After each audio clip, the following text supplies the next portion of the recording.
कि सुबह सुबह की जो रोशनी है नॉर्थ ईस्ट को बहुत ही प्योर बना रही है या अच्छी एनर्जीज दे रही है. So why am I putting a toilet over there? I don't want that kind of energy in my washroom. It's like the most auspicious place पे आपने the most inauspicious irrelevant चीज कर दी. मुंबई मैंने कल्चर दिया है.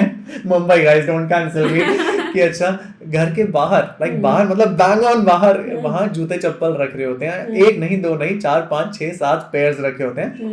Most of the times खुले में भी नॉट इवन शेल्फ. तो मेरे को आते ही पहले बहुत हिट लगा था कि यार ये तो मेन द्वार है. क्या यहाँ पे ये चीज रखना is right slash wrong slash is there a solve is there what do you have to say about it from a vastu perspective? Okay, so colors have a deep impact on your mood, your behavior.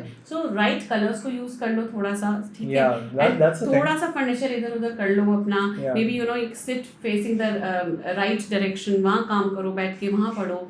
और कुछ ऐसे objects ऐसी I am wearing a bracelet. Okay, so there are certain objects जो कि it has a colour, again a colour therapy. जब वो dull feel कर रहे होते हैं he throws a colourful shirt on him and ऐसे ही इतना पॉपी कलर की पहन के चल रहा कहता है मैं थोड़ा लो फील कर रहा था. सो मैं बस I want a splash of colour on me to invigorate my senses and all. ये हम ऐसे मान रहे थे. We are very open and ready to accept the western concepts, but we are very very strict and very we inhibit ourselves in accepting our own Indian concepts. ये तो बिल्कुल मानता हूं. Globally, people are following us, people are taking things from us, and we are somehow, I don't know why there is so much inhibition in accepting your own ancient concepts. जबकि India का ancient science, it is so, you just go and please look at the structures of India. आप जाके जंतर मंतर देखो यार एक बार. I remember even my science teacher, Kohli ma'am. I don't think she'll be watching this. New Era Public School. Too many details.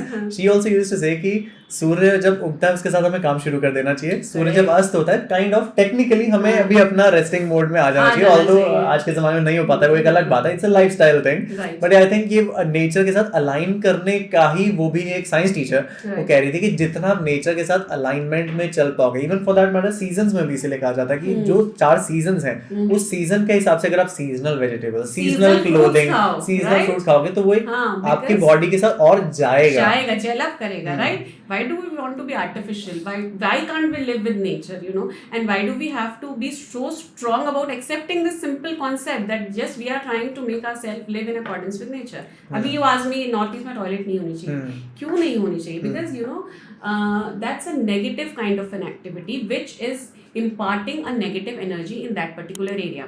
Now when I told you कि सुबह सुबह की जो रोशनी है नॉर्थ ईस्ट को बहुत ही प्योर बना रही है या अच्छी एनर्जीज दे रही है. So why am I putting a toilet over there? I don't want that kind of energy in my washroom. It's like the most auspicious place पे आपने the most inauspicious irrelevant चीज कर दी. वहाँ पर बना लो ना अपना study. Why can't you make a study there? Why can't you make, if you are single, why can't you make your bedroom over there? You can focus on your work. You can study over there. That's a zone where you will get all the good energies that you want to do, in your life. So why do we make a toilet over there? तो इसीलिए हो गया एक वो वास्तु दोष. ये तो हो गया नॉर्थ वर्सेस साउथ. अभी मैं दिल्ली वर्सेस बॉम्बे एक क्वेश्चन पूछूं please. So I am born and brought up in Delhi. Delhi में कोई भी अपने घर के बाहर जूते चप्पल नहीं रखता. And even my mom dad on occasions like Diwali they used to say कि मेन एंट्रेंस से लक्ष्मी द्वार होता है, लक्ष्मी आएगी, वो चौखट तो एकदम साफ रखना, सबसे सुंदर रखना ताकि she gets attracted and invited warmly into the house. Mumbai मैंने कल्चर दिया है.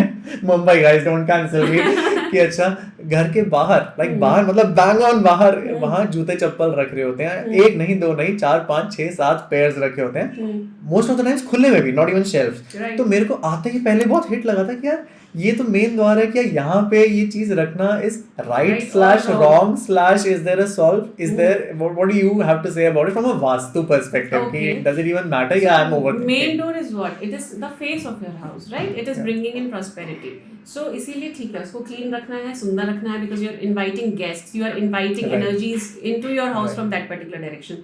Shoes are a representation of negative energy. Why? Because you are carrying them with you whole day, walking here and there, bringing everything, all the negative energies, the dust and everything with them. So that's why we believe कि उसको घर के अंदर, बाहर से आके अंदर कैसे ले आए. अब बाहर भी नहीं छोड़ सकते, अंदर मिल जा सकते तो करें क्या? So you can have a shoe rack outside your door, not on the door, but outside your door on a side wall. put it neatly inside a shoe rack which is a closed one. You don't need to expose your shoes. ऐसे नहीं कि दरवाजे आगे फैला के जूते छोड़ दिए. Don't do those kind of things because what are you doing? You are scattering negative energy at your face. तो cluttery way में ना रखा जाए, organized fashion में hide out करके रखा जाए. Hide out करो उसको and just be it outside the house but closed. That's it. और अंदर भी अगर रखी है शू रैक तो अंदर आके ऐसा तो नहीं है शू रैक मेन डोर घर का बाहर की तरफ है, बेडरूम एकदम अंदर है और हाथ में जूते लेके बेडरूम तक तो जाएंगे नहीं उसको रखने, right? So what is it? You just make a shoe rack inside the house as soon as you enter. Again, put it neatly inside that. And in fact, walking barefoot on the ground is in itself quite a studied subject कि वो earthy आपको करता है. Japan में काफी study करा है. वो तो खाना भी खाते नीचे बैठ के नेचर के साथ जितना जुड़े रहे. जो लोग योगा फॉलो करते हैं उनको ये पता होगा जैसे नीचे बैठ के और हाथ से खाना खाना भी उसमें मुद्रा इन्वॉल्व होती है, राइट? और वो चीज जब आप very Indian and when you eat that you get all the nutrition that is required from particular food. So walking barefoot is a good thing. I mean, it provides you earthing. You associate yourself with Mother Earth and you feel good. The temperature of the floor sometimes when it touches your feet it makes you feel good. So ऐसा नहीं है कि नंगे पैर ही घूमना है सबको, but yes sometimes why not? And you can divide ना, घर की चप्पल अलग रख लो, बाहर पहनने की अलग रख लो. ये भी सही है. Yeah. A lot of our Youngistani friends out there are either in colleges or are they into their first jobs or second jobs. The point here is कि उनका अपना घर नहीं है वो, मतलब the place where they are spending most of their time is either at their work desk which has been designated to them by the company कि 17th floor पे ये वाला कैबिन के बाहर वाला क्यूबिकल आपका है और कॉलेज में आई डोंट नो जो आपका 4th बेंच है वो आपका है. तो क्या वास्तु का कॉन्सेप्ट वहाँ पे अब नहीं लेके जा सकते हैं हम, क्योंकि वास्तु तो सिर्फ अपने घर या फैक्ट्री या बिजनेस के ओन्ड प्रॉपर्टी में होता है. Is there any concept that even those youth can take into their selves with objects maybe? I don't know. या तो फिर वो कहेंगे ये सब घर की बात है, घर के टाइम देखेंगे. नहीं, अगर if you speak about youth, चलो हॉस्टल में रहते हैं, एक रूम है, ठीक है, या जिन्होंने जॉब स्टार्ट किया है पीजीज में रहते हैं, फाइन, बट एक जगह तो है ना जहाँ रह रहे हैं. Whether it is rented or owned, there is a place ना where they are spending time, right? तो कुछ नहीं कर सकते ज़्यादा, कुछ जस्ट थोड़ा फर्नीचर अरेंजमेंट अलाइनमेंट्स में कर लो ताकि जब सो रहे हो तो तुम्हारे बॉडी की जो मैग्नेटिक रेडिएशंस हैं वो अर्थ के साथ अलाइन हो जाएं, so that you get a proper sleep. When you get up in the morning you feel fresh. ठीक है, कुछ कलर्स ऐसे यूज कर लो आसपास. Colours have so much influence on your mood and इसके लिए तो रिसर्च पेपर भी मिल जाएंगे. ठीक है, कलर साइकोलॉजी पे कलर साइकोलॉजी पे बहुत कुछ मिल जाएगा. So colours have a deep impact on your mood, your behaviour. So right colours को यूज कर लो थोड़ा सा, ठीक है, थोड़ा सा फर्नीचर इधर उधर कर लो अपना. Maybe sit facing the right direction, वहाँ काम करो, बैठ के वहाँ पढ़ो. और कुछ ऐसे ऑब्जेक्ट्स, जैसे I am wearing a bracelet, okay, so there are certain objects जो कि it has a colour, again a colour therapy, and it has some kind of energy जो आपको it keeps on taking negative out of you.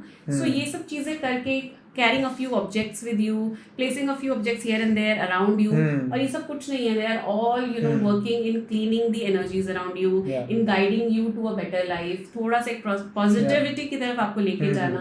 तो ये सब चीजें तो anybody can do. Yeah, I remember even my brother used to say at times कि जब वो dull feel कर रहे होते हैं, he throws a colorful shirt on him and I say कि इतना poppy color क्यों पहन के चल रहा है. कहता है मैं थोड़ा low feel कर रहा था, so I want a splash of color on me to invigorate my senses and all. So क्योंकि mood, clothes affect mood, food affects mood. It's a gloomy day for you, you're not feeling good. तो कैसे friends बोलते हैं कि चल get ready, let's go and go for a movie or let's catch up for a coffee. Why do you when you step out, when you get ready and you step out of the place, तो थोड़ा सा तो mood change होता है ना. कितना भी sad हो आप, लेकिन once you dress up, you get out of the home, you meet your friends, थोड़ा मूड चेंज तो होता है. Why? Because you have changed your energy field. Immediately energy field change हो गया ना.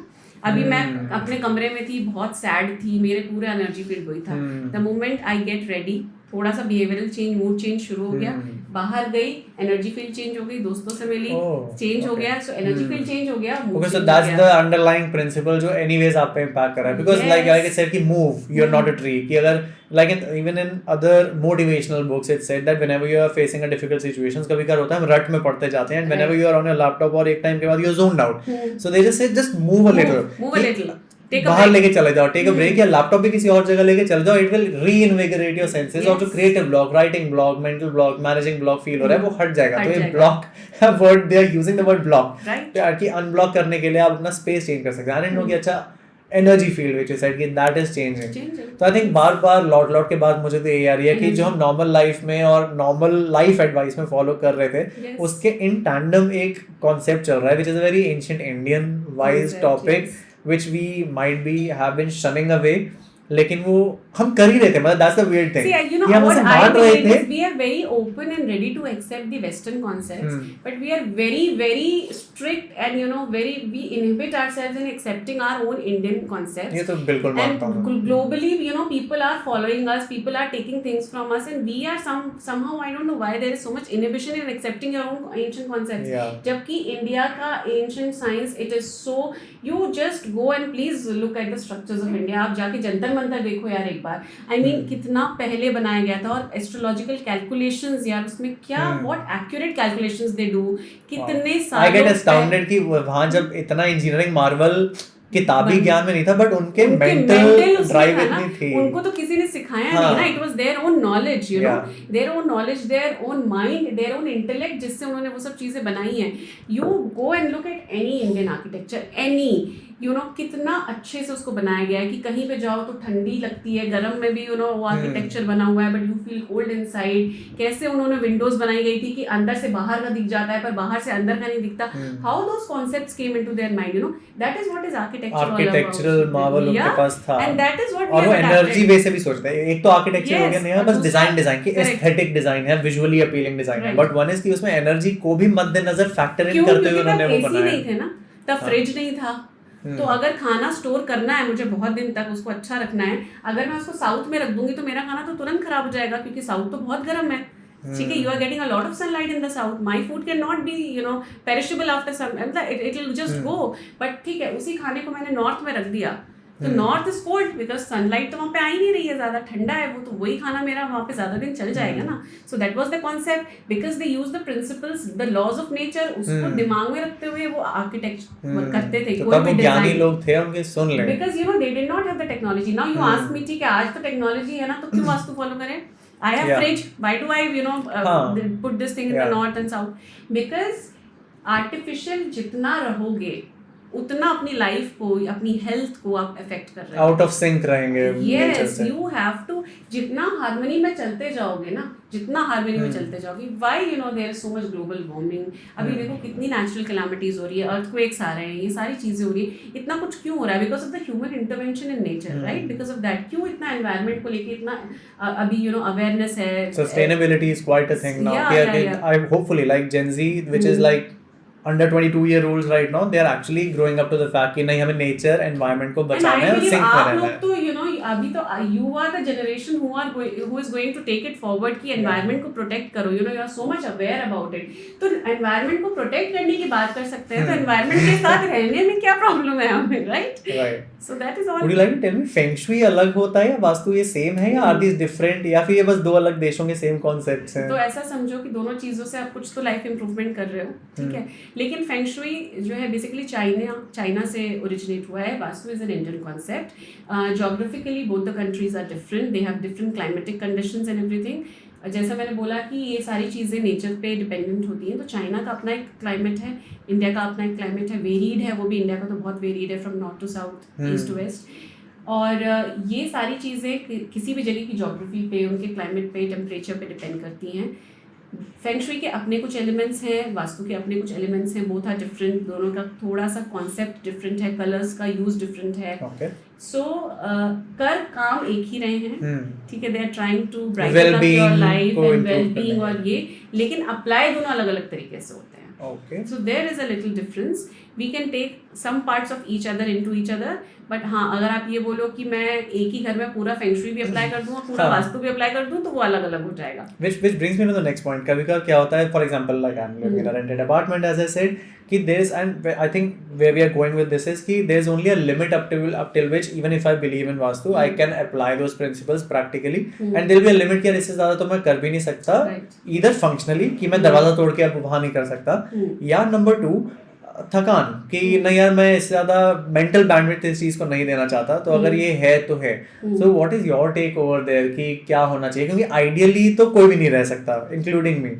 तो कितना करें, कब करें? सी जितना करो बस उस पर बिलीव करके उतना कर लो, that's it. If whatever is in our control, we can do that. Whatever is out of our control, I don't think that we should think about it. And if you're thinking about it, then do it. That's my take on it. Okay, जो भी कर सकते हो अपना best possible करो, क्योंकि थोड़ा सा भी कुछ करोगे तो उससे थोड़ा सा इफेक्ट तो आ ही जाएगा.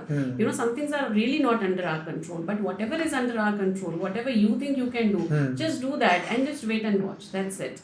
But जो भी किया है उस पर बिलीफ रखो, और जो नहीं कर पाया है उसके बारे में सोचो मत. आई थिंक मैं कंक्लूड करने के लिए पता है एक दो चीज़ें ज़रूर कहना चाहूँगा कि एक तो रॉन्डा बायन की बुक है द सीक्रेट, उसमें ये कहा जाता है कि आस्क बिलीव रिसीव, ये 3 स्टेप का फ्रेमवर्क है. और उसमें बिलीव वाले पार्ट पे बहुत फोकस करते हैं कि अच्छा बिलीव ज़रूर करना है और शक नहीं करना है उस पर. फिर if you are believing into it कि मैंने मैनिफेस्ट करने के लिए विजन बोर्ड करा है और अपने गोल्स लिखे हैं डायरी में रोज सुबह उठ के लिख रहा हूँ, तो आप बिलीव करना है कि ये मैनिफेस्ट मैं करूँगी in the next 1 year whatever. That's number 1. कि अगर आप उस कॉन्सेप्ट में बिलीव कर रहे हो और इस कॉन्सेप्ट में नहीं बिलीव कर रहे हो तो काइंड ऑफ दोगलापन हो सकता है. मैं एक चीज बोलूं कि कुछ लोग मैनिफेस्ट करते हैं उनकी पूरी हो जाती है, कुछ नहीं करते उनकी पूरी नहीं होती, फिर सब कहते हैं कि ये सब वही क्योंकि दोनों साइड के लोग मिल जाएंगे. जिसका हो गया वो कहेगा yes it is about your intention. See, you follow whichever theory, okay? It is all about your intentions. किसी भी चीज को बोलते हैं ना, कितने शिद्दत से चाहो तो पूरी कायनात आपको उससे मिलाने में जुड़ जाती है. So that is actually affirmation. कायनात is universe. That's affirmation. You know, you're sending messages to the universe. But what is the underlying factor is your intention. कि किसी भी चीज को पाने की कितनी स्ट्रॉन्ग डिजायर है तुम्हारे अंदर. क्योंकि जब वो एफर्मेशन करते हो ना, actually you are not sending a message to the universe, you are sending a message to your own subconscious mind कि मुझे ये चीज चाहिए, मुझे ये चीज करना है. तो you are telling yourself every day कि मुझे ये करना है. तो आप एग्जीक्यूशन भी उस डायरेक्शन में करने लग जाते हो उस डायरेक्शन में, then ultimately then you get those things. लेकिन जो सिर्फ मैनिफेस्ट करता रहता है कि मुझे चाहिए लेकिन वर्क तो कर ही नहीं रहा उसके तरफ, तो उसको थोड़ी ना मिलेगा. Right, you have to execute it as well. सिर्फ बैठ के मांगते रहने से nothing is going to come and you know get something on your lap. You will have to work towards it. But yes, as you rightly said, it is a catalyst. It's just a catalyst. मेरा वही conclusion है by the way आज की conversation में. लेकिन मेरा पहले भी था कंफर्मेशन बायस नाम की एक चीज होती है साइकोलॉजी में, कि जो मैं पहले मानता था उसको रीइंफोर्स करा लिया. लेकिन हाँ, जैसे फिटनेस की दुनिया में भी क्या कहते हैं कि आपको अगर मुझे 100 ग्राम प्रोटीन चाहिए बॉडी बनाने के लिए दिन में और मेरा 80 ही हो पाता है, तो as a supplement protein powder ले लो. जो इंसान लड़का लड़की सिर्फ प्रोटीन पाउडर लेके खाने लग जाओ, सोचा बॉडी बन जाएगी, वो नहीं बना पाएगा. क्योंकि आपको हार्ड वर्क जिम और नॉर्मल न्यूट्रिशन से करना है. 10% सप्लीमेंट वहां से आएगा.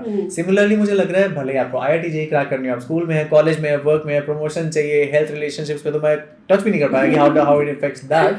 उसमें भी आपको वर्क तो आपको जेन्युइनली करना पड़ेगा. एज अ कैटलिस्ट में भी दीस थिंग्स कैन सप्लीमेंट करने के लिए बस थोड़ा सा क्या है, पुश दे देंगे. They motivate you to you know work for something that you really want in your life. तो आई थिंक मैं तो यहाँ से 2-3 चीजें लेके जाने वाला हूँ, because I think you also if at all you want to try it out, you can pick up 1 or 2 tips कि अच्छा कलर थेरेपी की आपको जब डल फील हो रहा है क्या कलर पहन के आपको अच्छा लग रहा है, या डायरेक्शनली आपको बीम के नीचे थोड़ा ज्यादा हो गया वो टच नहीं कर रहा है. 1-2 मिनट उससे बात करते हैं एक्चुअली, क्योंकि वो थोड़ा और कंट्रोवर्शियल जाती है. कलर थेरेपी तो मान रहे हैं हम कि हॉट कॉफी या हॉट शावर, लॉन्ग वॉक और always a good idea. Long walk को कहें ऑरा क्लेंजिंग, हॉट कॉफी को कहें आई डोंट नो व्हाट. तो लेकिन ये जो बाकी चीजें हो गई कि यार बीम के नीचे यार इतना ज्यादा हो गया नहीं, हम बीम के नीचे ये मतलब यहाँ पे तो बिलीव नहीं होता. ये उस लेवल का सुपरस्टिशन तो नहीं कि काली बिल्ली रास्ता काट गई तो अब मेरे साथ बुरा होगा, क्योंकि वहां पे तो साइंस भी मुझे नहीं पता है कि नहीं. I tell you what, see because you know जैसे मैं करण से यही बोल रही थी कि आजकल मेज़नाइन कॉन्सेप्ट बहुत ज़्यादा है. जो लोग और आप में से जो लोग ये वीडियो देख रहे हो और अगर मेज़नाइन पे बैठ के काम करते हो तो आपको पता है ना कि सर पे छत होती है तो कैसा फील होता है. यू वांट सम एयर ना, you want some headroom, you want some kind of a circulation. So अगर बीम के नीचे बैठोगे, beams have weight, you know they are heavy, उसके नीचे का जो एनर्जी सर्कुलेशन है वो वीक हो जाएगा ना. ऑब्वियसली किसी भी चीज़ पे वेट रख दोगे तो उसके नीचे की तो जो प्रेशर है वो इंक्रीज हो जाएगा. It's a very simple concept. And if you are sitting under it then obviously that you know that air is going to create a pressure on you.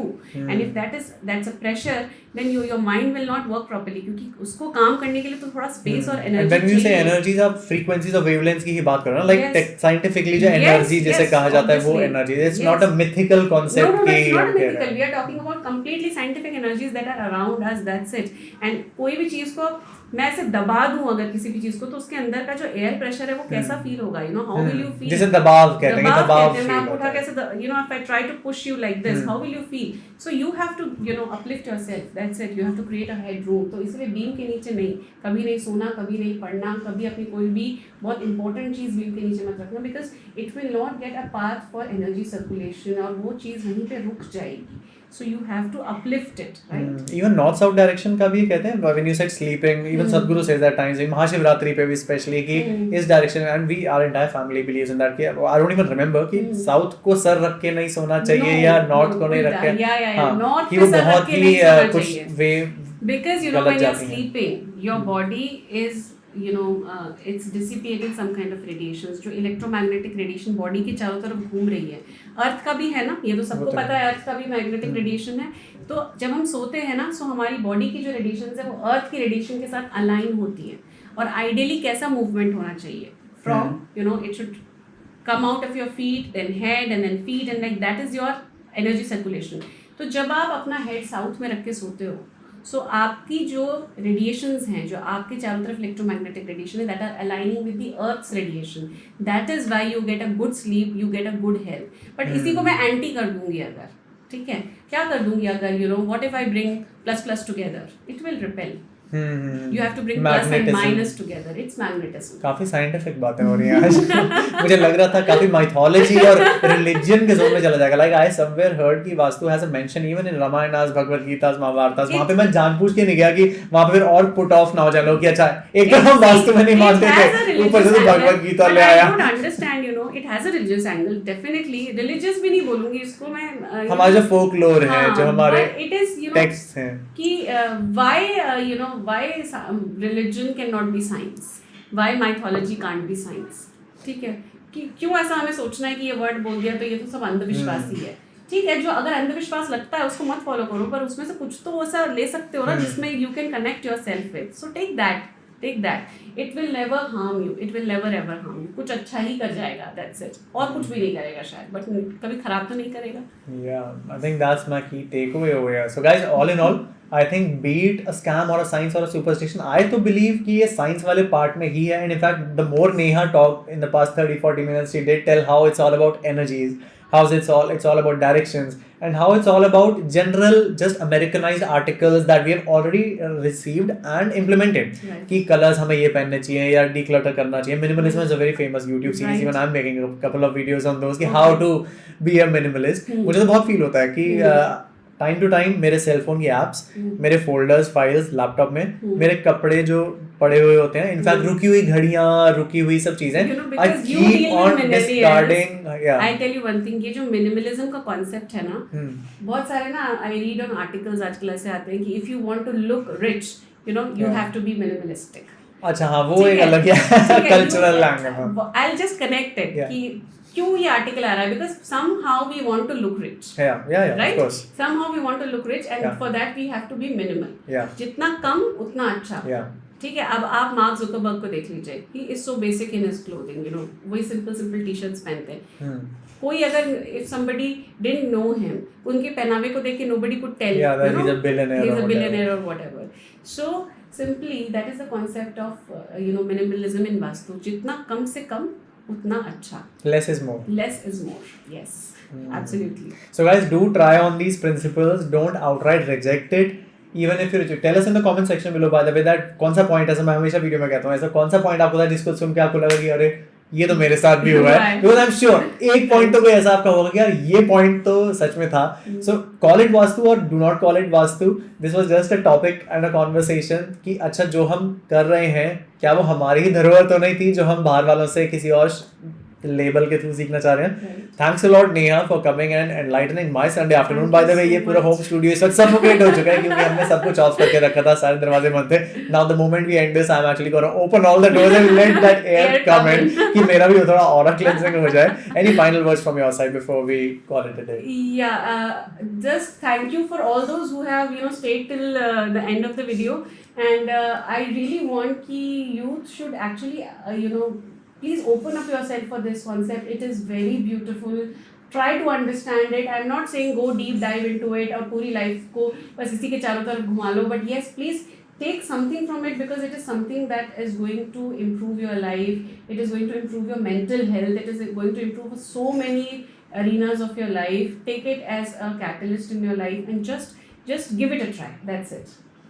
Thanks a lot. Thanks a lot. By the way, I'll link down to your Vastu Karma website, because for those who do not actually know, because you're a practicing Vastu professional, I would love to give all the links if you happen to be in Mumbai or around, even outside Mumbai, right? Yes. Yeah. So you can actually reach out to Neha if you want a deeper dive, as she said. And please ask questions. Please ask questions. Yeah. And Like discussion and debate is a good way to learn. Yeah. Please, I'll be very happy to address your questions, and please give us more topics that we can, bring in front of you if you are really interested. If you want to know something, we are completely open for it. So I think please put across all your questions and get out of all the myths. Okay. Thanks a lot. With that, it's a wrap, guys. This is Karan Rana signing off. See you on the other side of this podcast. Thank you. Thank you. Thank you, Neha. Thank you. Bye-bye.